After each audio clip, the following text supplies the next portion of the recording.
आजकल के social media की युग में किसी किसी की पोस्ट में सनातन धर्म और सनातन ये शब्द बार बार दिखाई पड़ता है। आखिर ये सनातन शब्द का क्या मतलब होता है?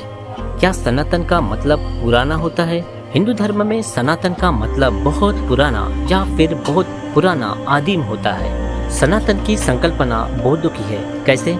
संयुक्त निकाय 3.140 में बुद्ध को कमल के रूप में दर्शाया गया है। कमल जैसे ही जल पर पैदा होता है, लेकिन वो जल में नहीं रहता बल्कि जल के ऊपर रहता है, और जबकि अशुद्धि उसे स्पर्श तक नहीं करती। उसी तरह तथागत संसार में पैदा होती है, लेकिन कमल पुष्प की तरह वो संसार के ऊपर उठते हैं और संसार की अशुद्धि उन्हें स्पर्श तक नहीं करती। बौद्ध धर्म में संसार को निर्गुण निराकार विश्व कहा गया है। उसी को शंकराचार्य ने मायावाद कहना प्रारंभ किया था। यह संसार प्रवाही और अनित्य है, यानी शून्य के समान। नागार्जुन के शून्यता सिद्धांत की चोरी भी शंकराचार्य ने उसे मोह माया कहा था। सगुण निर्गुण यह बौद्धों के ही संकल्पनाओं से बनी है।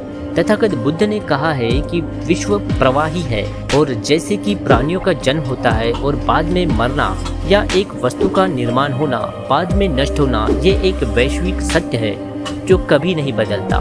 बुद्ध का धम्म इन वैश्विक सत्य को बताने वाले धम्म होने के कारण उसे एस धम्मो सनातनो अर्थात उसे ही सनातन धम्म कहा गया है। सनातन धम्म की तरह तथागत बुद्ध को सद्धर्म पुंडरीक सूत्र से सनातन बुद्ध कहा गया है। इसी बौद्ध संकल्पना को ब्राह्मणों ने चुराकर उस पर अपनी मलकियत दिखाना शुरू किया, लेकिन प्राचीन बौद्ध साहित्य शिल्प होने के कारण विदेशी ब्राह्मणों की चोरी पकड़ी गई।